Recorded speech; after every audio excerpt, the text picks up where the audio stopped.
Ladies and gentlemen, welcome to the next edition of AmiSights. I'm Ami Kassar, your host, along with my co-host, Lynn Ozer, aka SBA Queen.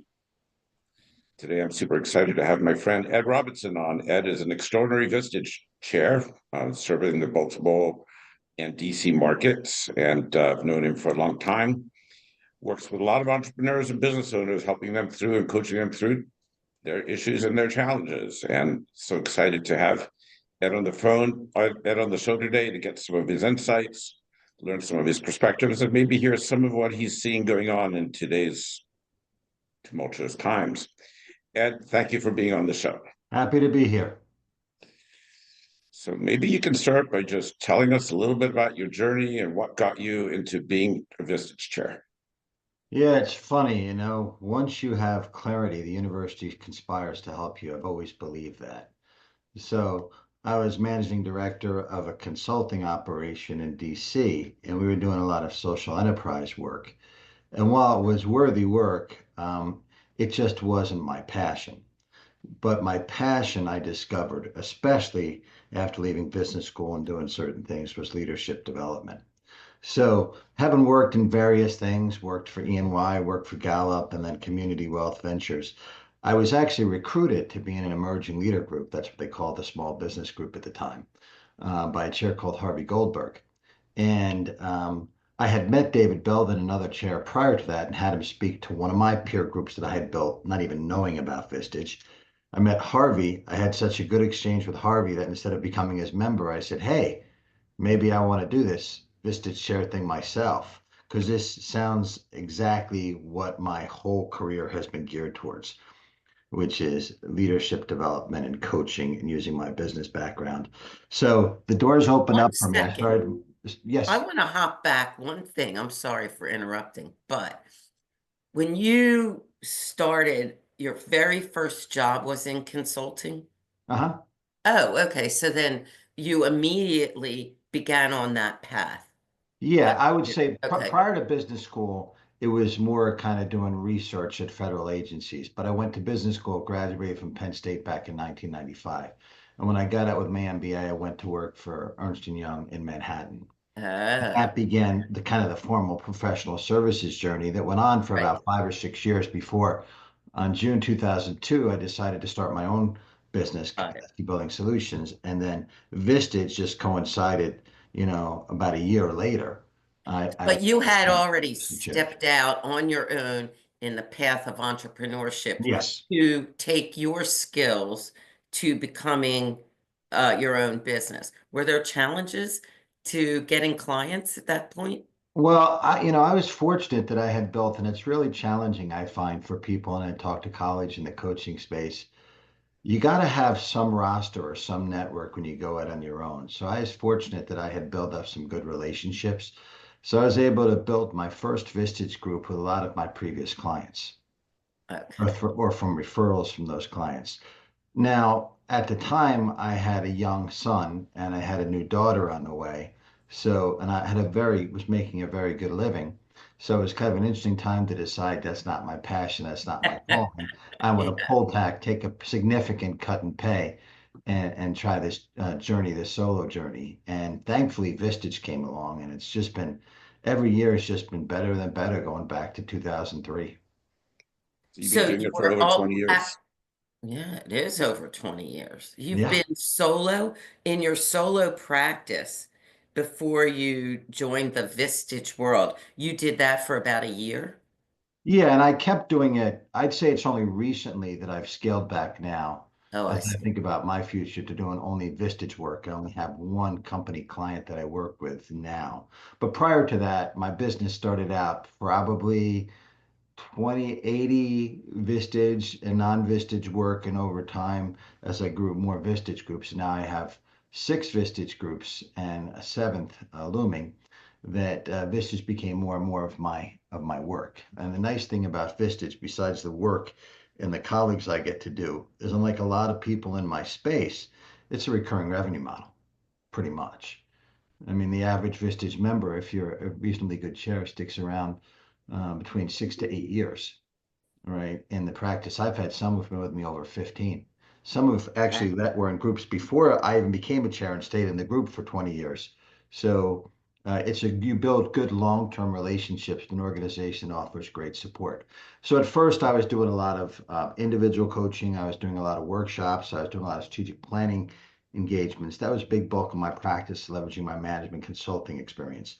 A lot of change management. I do targeted trainings around various topics for leadership teams. And I did that for a number of years. But now I'm primarily just focused on, I did come out of retirement for one of my members recently to do the strategic planning workshop, and we had a blast. But now I'm just a Vistage chair the last Not 3 to 5 just, years of my career. yeah. So Let's talk about, first of all, how the hell do you manage 6 or 7 groups? That sounds like exhausting. Well, there's will is a way. And logistics is everything in business. So when you're in professional services and you're managing your time, I was taught very early that time is money, so you have to manage your time effectively and bill effectively. So I was smart to realize I believe that I needed a support system around me. So I have a virtual assistant who manages my schedule and my calendar, Melissa, and she does a wonderful job whenever there's a rescheduling. I mean, think about it. I'm working with about 65 CEOs a month, right? And probably and another, 40 to 50 senior executives or senior managers that I'm working with a month. Now, I've adjusted my models so I use triads and not every client gets one-to-one coaching, but it's all about logistics. So Melissa makes sure that logistics make sense, that I try to minimize my travel and maximize my production, which I've tried to create a world. I have somebody who manages my website, somebody who creates my books, a world where everything around me happens and I just do what I do best. And when you do that, you end up figuring you have more time than you ever thought you had. I have time to write. I've written a couple books and do some other things that I enjoy. Tell me I about have your a books. Tell us about your question. books. Or go ahead, Lynn, sorry. No, my Sometimes we question jump is, over each other. how do you keep 65 entrepreneurs straight? That's a lot of businesses to be on top of. I'm Well, mesmerized by that concept. you mean in terms of keeping the information in my head? Yeah. Yeah, well, it was a lot harder before AI. Now I use when the sessions are virtual. One of the interesting things that happens, everything's a good news, bad news story, right? And there was a lot of bad news with COVID, but it also pushed us onto this platform. That's right. And then from this platform, you had Zoom, and then Zoom introduced its recording capability, and I have Yes. Fathom, etc. So I have summary notes taken when I do things online. Right. I've yet to integrate successfully non-virtual meetings with the recording. I have a couple ideas I'm going to use for that I'm going to be experiment with in 2025.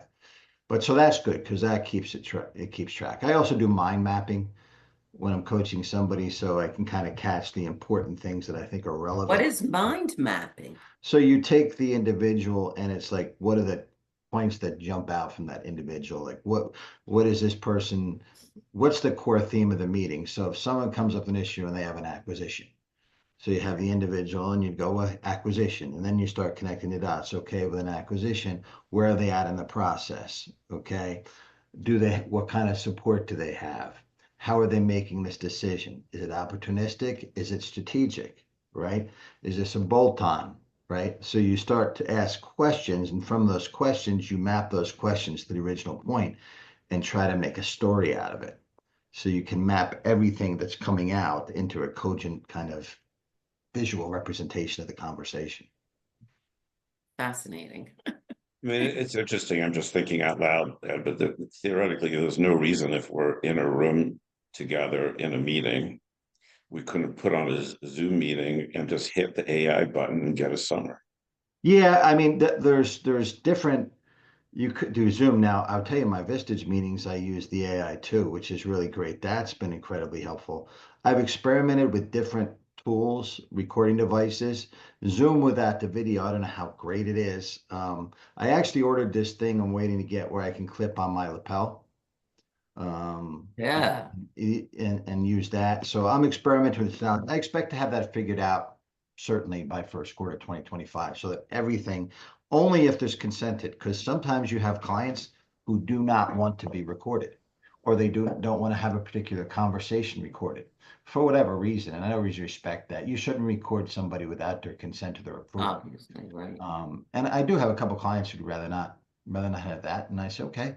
Ed, do you have any Vistage groups that are, I forget what they're referred to, but when I first heard of Vistage back in the 90s, I was, employed as an executive vice president in a bank, and they had a Vistage group, which was, I was the banker, and there was an insurance person. It was all different support people that the Vistage chair, we had the meetings and everything, and then they used those people to help their clients. I forget what it was called.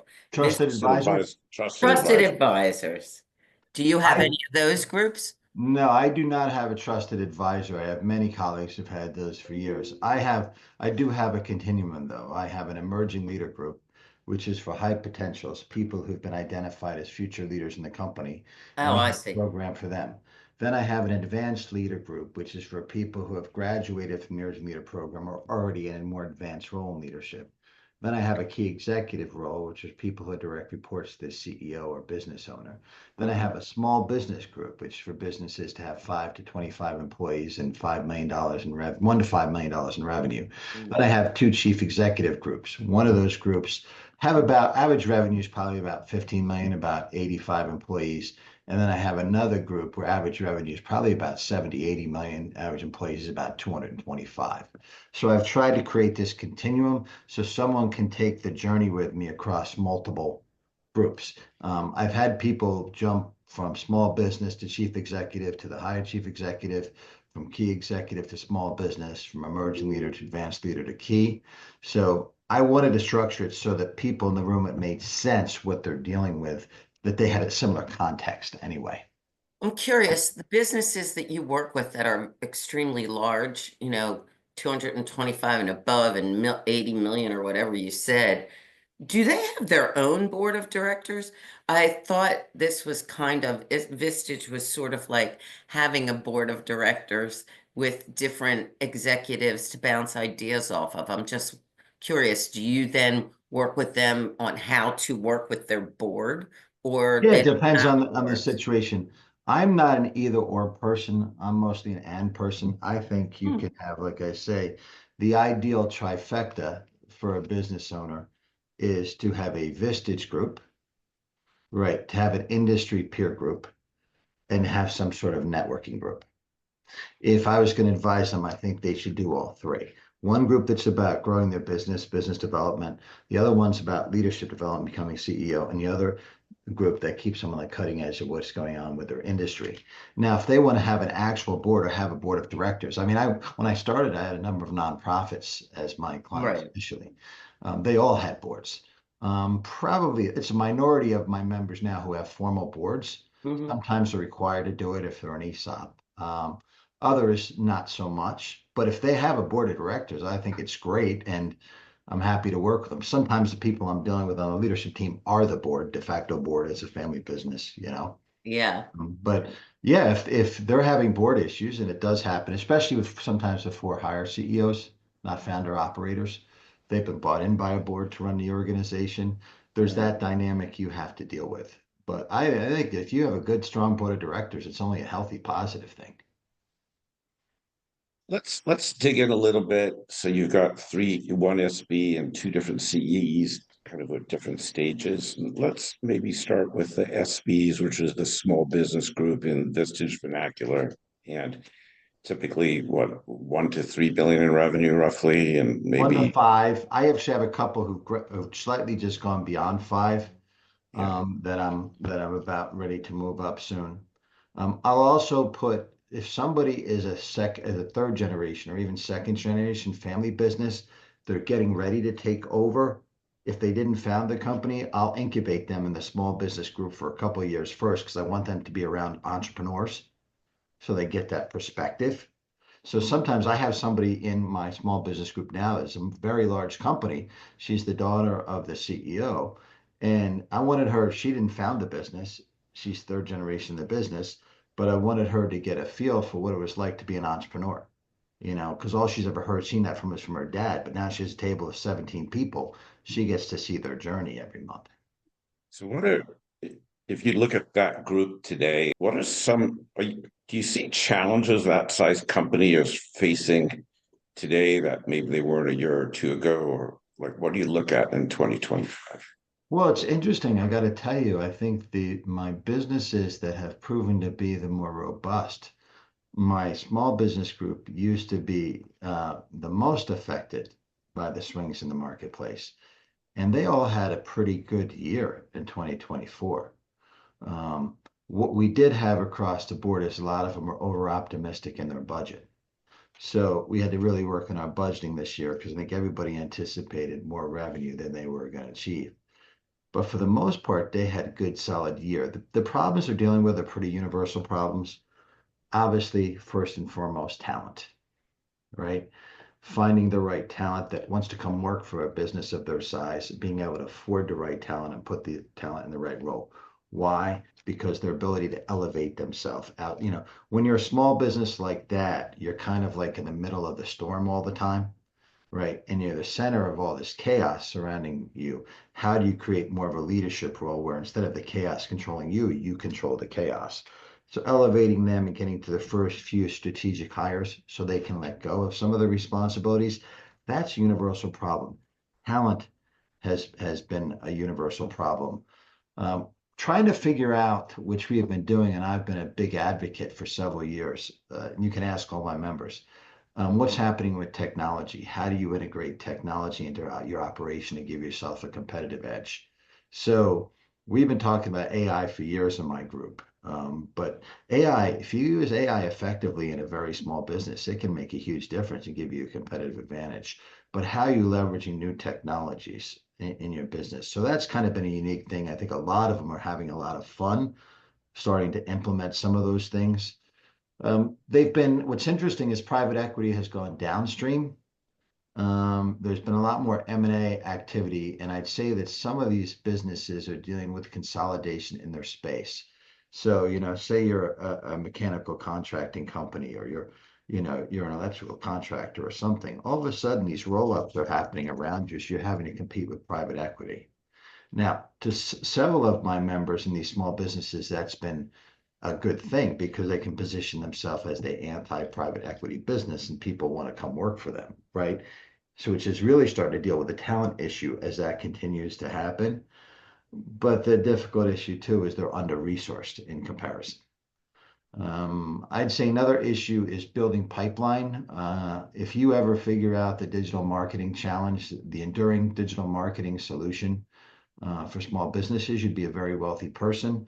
It feels like they all go through a cycle. They hire a new digital marketing vendor. They get a little bit of bump, but after about 12 to 18 months, that model no longer works and they need to find somebody else. And then Google changes the algorithm and it gets more expensive. So those who are relying on digital marketing to generate leads, I think they've had a bit more challenge in the cost of acquiring customers and making sure that their activity is fresh and dynamic. Other small business issues, they haven't really, my members tend to be pretty financially literate, which is unusual. So it's really important to me that they're liquid and they're solvent and they're not playing defense financially all the time. So they usually we share financials every month. We have a financial dashboard. I check in on a regular basis, right? KPIs that we track. So unlike some other small businesses, what I hear who've been financially challenged, their lack of financial literacy has caught up with them. Yeah. I don't think that's been the case so much with my members to date. They all seem to have pretty good relationships with their bankers. It's like, how am I going to grow? Growing has become more expensive. How am I going to grow effectively? How am I going to compete against private equity companies who seem to be consolidating in my space? And how can I afford and retain the talent necessary in a competitive landscape to take my business to the next level? And can I fight through that, what Doug Tatum terms that no man's land, where you invest in the capacity to have a real viable larger business or small to mid-sized company from an entrepreneurial based company? Well, typically when you do that, there's an erosion of margin and pressure on cash flow. So how can I accelerate myself through that journey more quickly so I have that stability? So those are kind of the issues that I'm seeing. I think the hybrid workforce and maintaining culture, that's another universal issue. Do I ask my employees to come back? Will they even come back? When I couldn't find talent, now I have people in key administrative roles who don't even live in the area. How do I deal with the dynamic of people, some people being virtual and not? If I have field employees and office employees, is it fair for the office employees to be virtual and the field employees have to come to work? How do I compensate them from that? I think nobody's really figured out what to do about this hybrid working model and maintaining culture. I Very think we're difficult. working hard at it, but it's been a real challenge maintaining cultural and that cultural connection for employees. And, just for an example, when I started looking at resumes, if somebody jumped a job every 5 years, less than 5 years, it was a red flag. Now, if you use that as criteria, you'd have no resumes. So we have incredible velocity of employees going through roles in companies, how quickly they're changing, which puts an added burden on recruiting, which is an additional recruiting expense, which becomes somewhat problematic. Plus, they're absorbing when they get these employees. Thank God these folks advocate for themselves. It's a different world than I came in. They want individual development plans. They want training. They want coaching. They want mentoring, which is another additional expense on their economic model. And I guess the last thing I'd say is everybody dealt to varying degrees with the recession based on your industry. I'd say early on, a lot of the supply chains were disrupted, right? And there was certainly huge inflation in like lumber and steel prices, and there was a backlog that took time. As you work through that issues, other people in different supply chains were adversely affected by recession, especially people who had to buy product and materials and estimate work that wasn't going to be done for 6 or 9 months down the road or even further. That caught up with them and put pressure on them financially. So long answer to your question, but that's what I'm seeing for the smaller companies. Interesting. Yeah, it's interesting, and God bless you, because it seems that the financial acumen you're pushing on your members is helping. We see a lot of companies in that size range these days who've been relying on COVID cash that has finally dried up, and suddenly that safety valve is gone for them, and then they're like, oh my, and their demand might be flat and their expenses are way up because of inflation, and suddenly they're like scrambling to figure out like what the hell to do next. So I was very adamant that when people started getting those checks, right, from the government, those subsidies, that is not something that should be counted on in your business model. good for you. And people got used to that, but it is what it is. What I say to folks and all my clients, regardless of their size, business comes down to two things: people and math. Get the people right, get the math right, good things tend to happen. You get the people right, you get the math right, the strategy can be mediocre. Sure. Tell us about the slightly bigger companies. That's been a real interesting thing. What I've seen is there's been more and more pressure put on the skill set of the C-suite. And there's been increased turnover in some of those roles. So I think a lot is being expected of larger companies today. And so what's really interesting is, do you outgrow the capabilities of your key people quicker than you might have before? Like this CFO was great when I was here, but they can't get me here. This as senior vice president of HR was good when we had 100 employees, but they're struggling building a department to manage 250 employees. So I think there's been a lot of pressure on the functional expertise of the C-suite and then building departments. I mean, underneath them, they're dealing much more, I'd say. Whereas the smaller companies are looking as technology as how do I find an edge? I think they're dealing with the realities that in those larger companies that their suppliers and their customers have certain expectations of them technologically. Right. So it's not so much optional with them. They have to figure a way to integrate it. I mean, if you can use technology, I had a goal from my clients at the beginning of 2024 that I wanted them to take, 4 to 6% out of the direct labor expense by the end of 2024 using AI, right? Because I wanted them to find margin in doing that. So I think they're having to deal with this less as a strategic lever they're trying to pull as the smaller companies to find an edge, and more as this is a business reality I have to cope with. And how do I integrate it into my business model? I think there's been a lot of, I mean, when I came out of business school, there was it was all about organic growth, all about organic growth, right? Now, if you don't have an inorganic growth model, if you don't have an M&A strategy, you're kind of struggling because you can't keep up with your growth trajectory. Larger companies are having a much harder time hitting their growth targets just through organic activity. So what does that mean? You have to build a whole new skill set in your company. You have to build yourself with advisors. You have to be able to make good financial decisions, conduct due diligence, have a network of advisors. You have to be able to select the right businesses to acquire instead of being opportunistic. How do you get strategic? How do you go find the businesses that are going to be the best bolt-on for your strategy and for your value chain play? So there are strategic issues around inorganic growth, private equity activity, technology requirements and innovation requirements to stay in business has put a lot of pressure on the leadership and executive teams. I also think that Moore's law, like change happens quicker and quicker. I just said when I used to do strategic plans, the minimum we'd look at was 5 years. I think almost now a 5-year strategic plan, if you're a larger company, is a waste of time.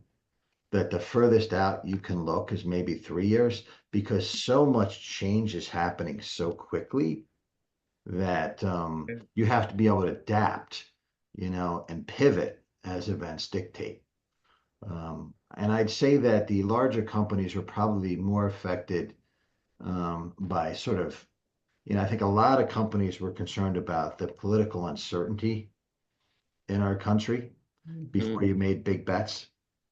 And so there was a lot of people waiting to see what was going to happen to decide what environment they were going to be operating in. And whether you like the outcome or not, now at least there's clarity about what environment I'm probably going to be operating. So it's kind of maybe. Yeah. Well, yeah. I mean, I'm not going to get political on a show like this. I certainly have my opinions. My job is to help my clients navigate what's in front of them and hopefully leverage it to their advantage. It's interesting. I started a WhatsApp group there's like 700 members in there of entrepreneurs who are I started it like 12 weeks ago, having a tough time in the current economy, to just try help them and provide resources and support and learning and stuff like that.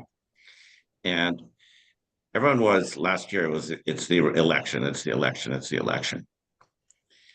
And so about a few days ago, I posted a poll in that group. And again, that group might not be a good cross representation of the economy. So you always have to be careful of who you're referring to. I said, has business changed for anyone in here since the election? And 85% said it's the same.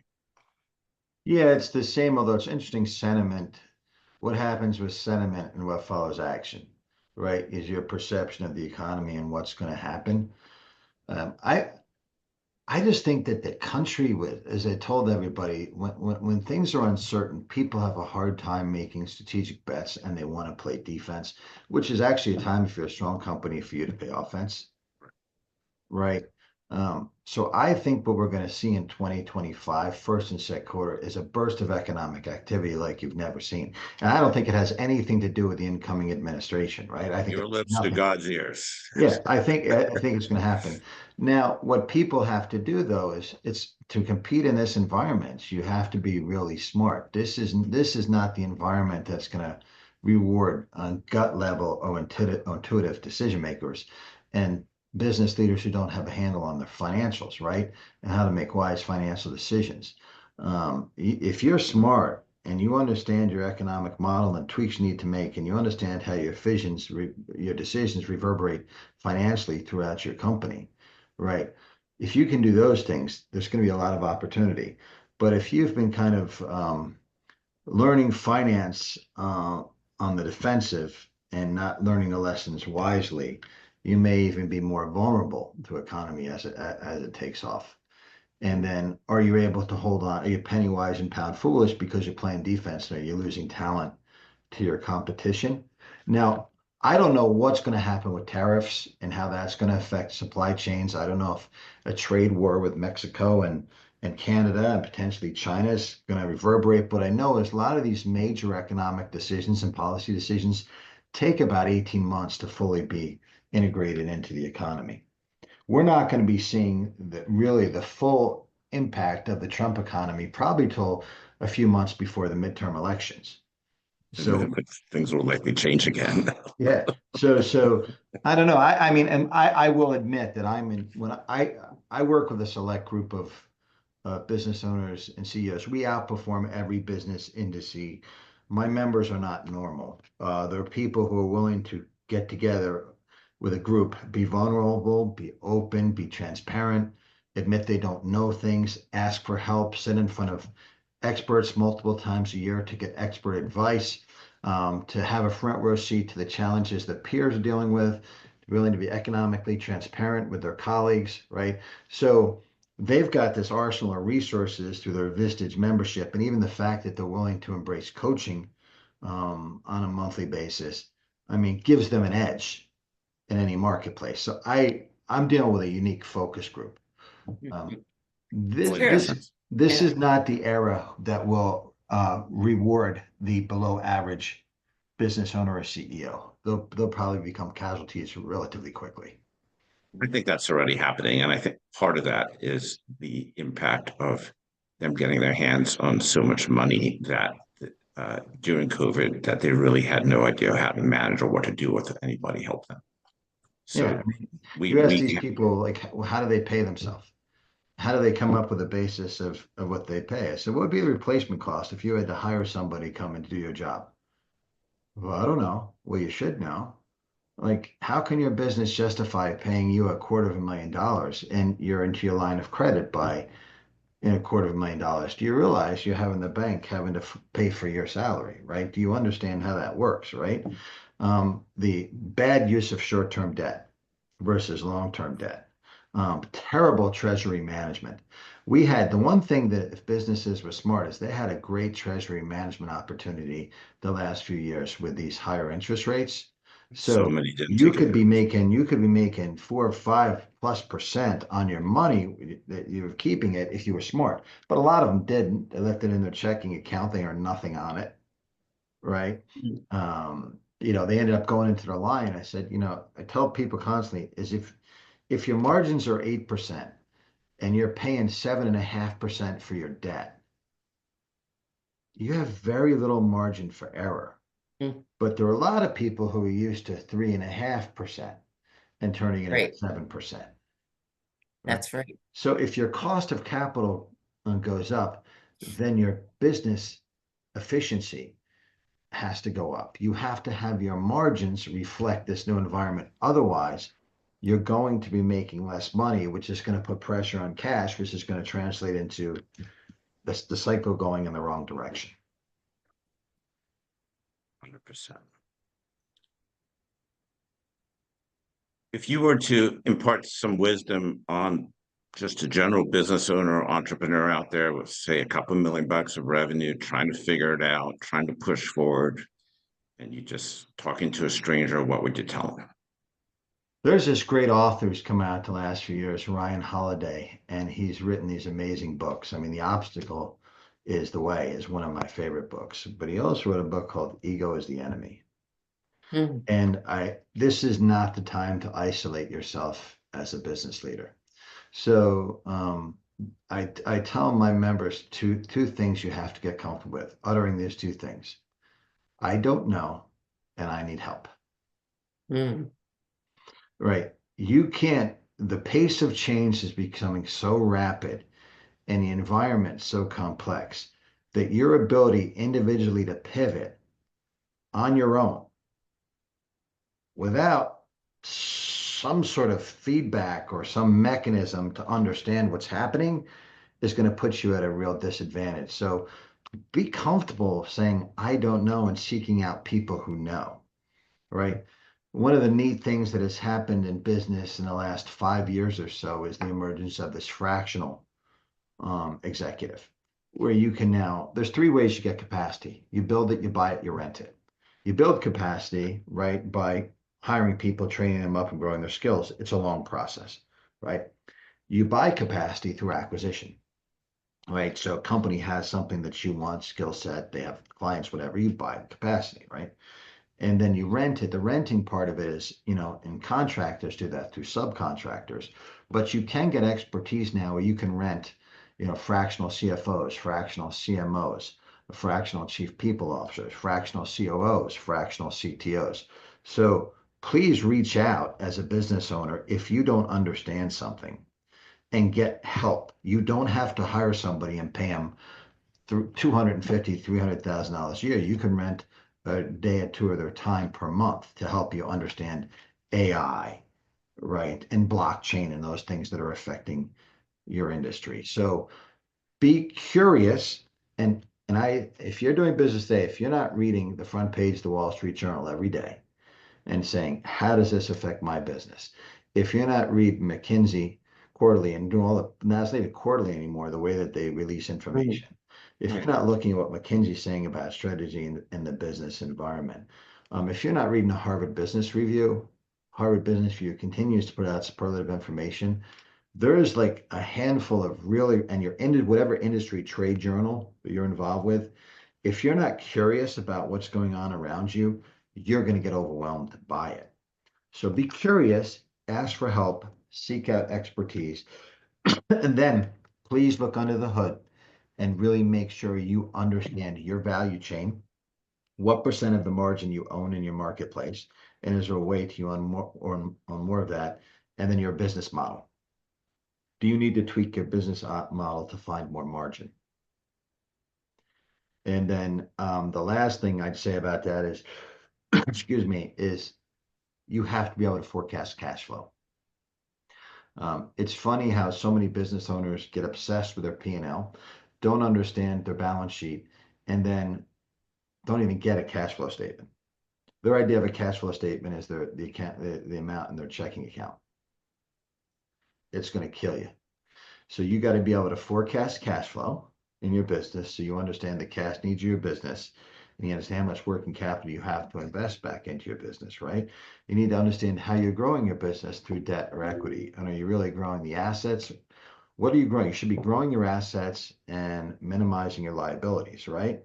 Do you understand what's happening? What's the story being told to your business from an asset and liability perspective?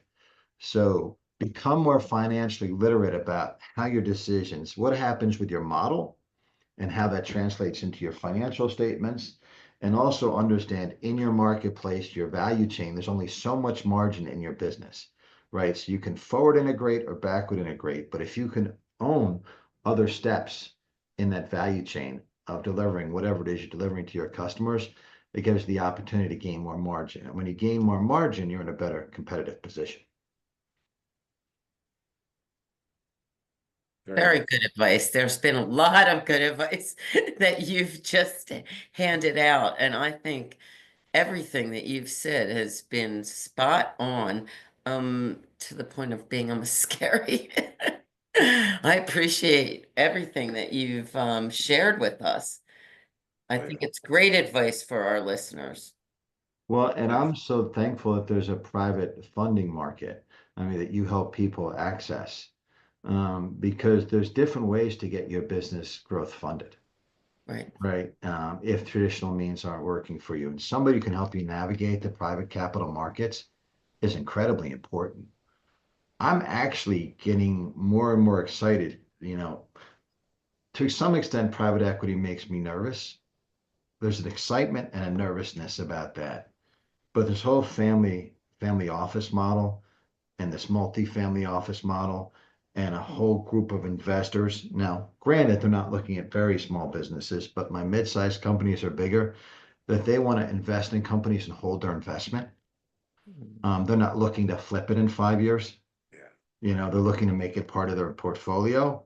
I mean, I think that's a great opportunity. And the fact that, I don't know if you were hearing, but not that long ago, you know, private equity wasn't going to touch a deal under 20 million bucks and wasn't going to take a minority position. I'm Correct. regularly seeing private equity look at deals under 20, $25 million and take minority positions, right? So it's interesting how that's going to affect things. But you need somebody, I think you need advice. Talk about renting advice. You should have someone on your team, especially if you don't have a CFO who understands private capital markets and the best way to access and leverage capital to achieve your business objectives. And that's what you do. Great. Appreciate it. Just so you understand that we do some of that, but we also we think the SBA is like the best kept secret in government. Oh yeah, SBAs. Yeah. And that's where we spend about, and today at least, maybe it'll change over time. We're working hard to diversify our model, but we spend about 95% of our time today working with the SBA. You know what? You know what created the American juggernaut of the 20th century business juggernaut is our company's understanding, our leaders' understanding of the need for easy access to credit. And so the SBA has helped a lot of businesses get launched. They've funded, I've had clients use SBA loans to help with acquisitions. Oh, that's a Right? huge part of our business. Yeah. So if you can, you should always navigate all your options. But if you've got a viable SBA option and you're not exploring it, then you're kind of being irresponsible financially. You should at least weigh that as a consideration if that's going to be part of your model. Yeah. I have an image I use in some of my talks around the country, or virtual, more and more virtual these days, which is better for my mental health. But I say, this is what your balance sheet should be. And it's two football players in practice ready to kill each other. One's in offense and one's in defense. And I say you should try to structure your balance sheet to be prepared for the unexpected threats and the unexpected opportunities that are around the corner. And you have to be structured and ready for offense and defense and their decisions. So why we like the SBA is the 10-year amortizations. Yeah, but that's awesome. I mean, I'm glad you're out there helping. Another way that you're helping folks. But I will tell you this, and I do have for all you business owners out there, be wary of the opportunistic acquisition that ends up on your lap. Mm. If you really want to have a strategy where you're going to have or inorganic growth, go after the targets you want. 100%. Be strategic, because if a deal's ending up on your lap because some business broker dropped it in your lap or somebody called you up one day, right? That's just being opportunistic. And the opportunistic deals, especially if you're selling, are really the best deals. But if you're buying, you might be overpaying for something. Whereas if you were willing to be more strategic and proactive, you could get a much better deal on a much stronger company on the back end. And you could get financing to help you do that, to strengthen your company. There's a reason why a lot of acquisitions don't work, is because people make bad acquisition decisions, you know. Our job is pretty easy if there's good strategy. If there's bad strategy, our job gets messy. Yeah. I mean, and there's a reason why so many of them fail. There's, oh, I got this good deal. I can't tell you how many times I've heard, oh, I got this good deal to buy this company. I said, yeah, were you looking for this company? No, but it fell in my lap. Guy told me he's interested in, but I said, okay, well, what if you want to go do this? Why don't we think about who's the best targets, right? And just deal with what's on your lap. But entrepreneurs love the opportunity that lands on their lap, and navigating that with them is kind of interesting. They always figure they get a good deal, you know. Yeah, But you gotta It's figure too that good to out be yourself true. It's sometimes. too good to be true. one of the things that I like about the process of doing an SBA acquisition is that by law, the lender is required to get an appraisal of the business by an SBA certified appraiser. And if that appraisal, they won't lend you more than the business appraises for. Now, sometimes that pisses off borrowers who are all hot to trot and want to buy a business, but it actually protects. Yeah. Yeah, that what the goodwill amount that goes into any. Oh, yeah. Yeah. That's it. And of course, you know, especially for novice acquirers, they get so emotionally attached to the deal. There'll be another one. Relax. And I do tell them, realizing your decision to do this means you're also making a decision not to do Not to something do else. something else. So unless you've got unlimited capital, usually for most small businesses, an acquisition every few years is a lot, right? Yeah. So you're going to be tied up in this acquisition probably for the next 2 to 3 years significantly before you can even consider something else. So another deal can land in your lap and you could have one hand tied behind your back financially. So Mm, that's why it's important to be strategic and thoughtful it's about very how true. you do this. I have a mentor of mine who always reminds me of this. I worked for him for years, and we were looking at things. He would say, "Ami, is this a distraction or an opportunity?" Hmm. Right? Lots of distractions out there. Distraction or opportunity? Boom, boom, boom, boom. And he put that in my head, and I think about that all the time for Well, and myself. and we're in a very unreal time because we're dealing with a silver tsunami. There's more businesses that are going to sell. If you believe the data, there's more businesses that are going to change hands in the next 5 to 10 years Right. that have changed hands in the last 20 Right. because of the age of Correct. entrepreneurs and business owners. Mhm. And we know that typically only a minority percentage of those end up selling for any significant wealth for the founder, right?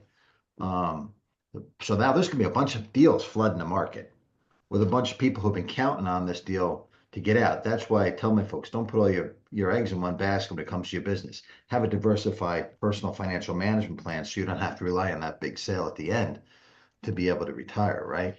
But there's going to be a glut of businesses, which is going to do what? You would think put downward pressure on the pricing in the marketplace, depending upon your industry. We'll see if that happens.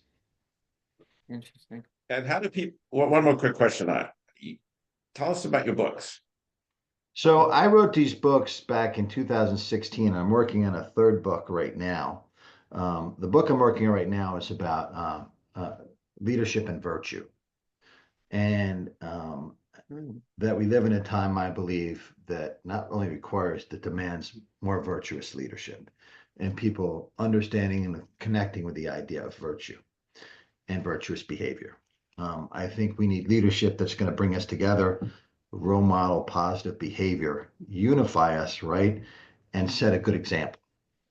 And that's where my passion is right now. My previous two books were one was about what I've learned about business leadership, uh, and so on leadership and business, right? So that was about in my focus group and front row seat, what I've seen has worked and hasn't worked. And then my other book was Reflections on Life and Leading. So we don't live, two different lives. We typically live our personal and professional life in concert with one another. And there's a lot of stress that people are feeling about balance. So I wanted to say, okay, you're a leader, but you also have a life. So what are the considerations you should be thinking about so you can have a win-win approach to both, as opposed to feeling you're constantly on this win-lose battle? Either the business wins or my family wins, or my family wins and the business suffers. So one was about what I've seen, how people have navigated life issues relative to their leadership responsibilities. And the other one was about, okay, what are the best practices I've seen in business leadership and what's really helped people grow their businesses and have successful business experiences. So those were those two, and now my focus is on virtue. And I'm sure once this one's done, I'll be on the next one. And I love that you find time to do that with everything else going on in your life. So Yes. hats When you off to love what you do, yeah, you're never working. I haven't worked a day in 22 years. I love I it. mean, I don't feel like I have to, if I want to work, I work. If I want to write, I write. If I want to take, my kid out to lunch, I take my kid out to lunch. And I'm passionate about all of it. I feel bad for people who feel like they're suffering in both parts of their life. Take that pressure off yourself, Right. right? And how do people find you? So there's the best way, and I've actually created a website where I have an AI chatbot, which is all my content on my website. I have a lot of free downloads. I have a lot of recommended books and readings and book summaries, and that's Capacity, CAPACITY AmiSights-building.com. And you'll see a script thing that says Ask Ed. Please, everybody, use that. That was designed for you, for the people I'm never going to possibly ever meet or see, but I'd like to help with useful information. And I'm looking for feedback on the results of those queries to make sure that it's answering a question and getting trained to do a better job. But there's Terrific. also lots of tools I've developed through the years that you can download for free. And I want you to use tools. There's videos that I've used with my clients you can use in discussion with your leadership teams or just to reflect on personally. There's articles that I've saved on a wide variety of topics through 25 years, and where you can say, give me all the articles on business strategy, give me all the articles on change management. So my hope was I could create this repository where people could go, even if they never got to meet me or see that would be useful to them on their entrepreneurial business journey. And then, of course, there's through Vistage, I'm a Vistage chair, so there's a Vistage chair website, and you've got Vistage.com. And even if you're not in my market, there's plenty of wonderful, talented colleagues who are out there doing the work that I do and trying to help people grow their businesses. So capacity-building.com, Vistage.com, and please feel free. My phone's on there. I'll respond to voicemails. I'm just, I was touched many years ago. Jim Collins spoke to our group. And he talked about his interaction with Peter Drucker. And he spent a full day with Peter Drucker. And then Peter Drucker was pulling away. He said he ran to the car and he knocked out his window. And Peter Drucker was pretty old at the time, and Collins didn't know if he was going to see him again. And I said, Peter, please roll down the window. Before you go, just give me some advice. Like, how do you live a good life? Like, how do you make a difference? And he says, Drucker just looked at him and said, be useful. And since I heard that comment, thank you, Jim Collins. I could thank Jim Collins 150 times over for everything he's taught me and I've learned through listening and reading his work. But that's one story really affected me. And my goal right now in my life is to be useful to people who, what I feel my colleague Mark Perrott says, is we help the few that affect the many. So if I can be useful, a useful resource to the few that affect the many, then, this has all been worthwhile. And I love it. Thank you for giving us an hour of your time. I know you're super busy. I appreciate it. I know our listeners will enjoy it. Thank you for all you do to help entrepreneurs, and God bless. Well, thank Thank you for you. this opportunity. Thank you for the work that you both do. And let's keep fighting a good fight, okay?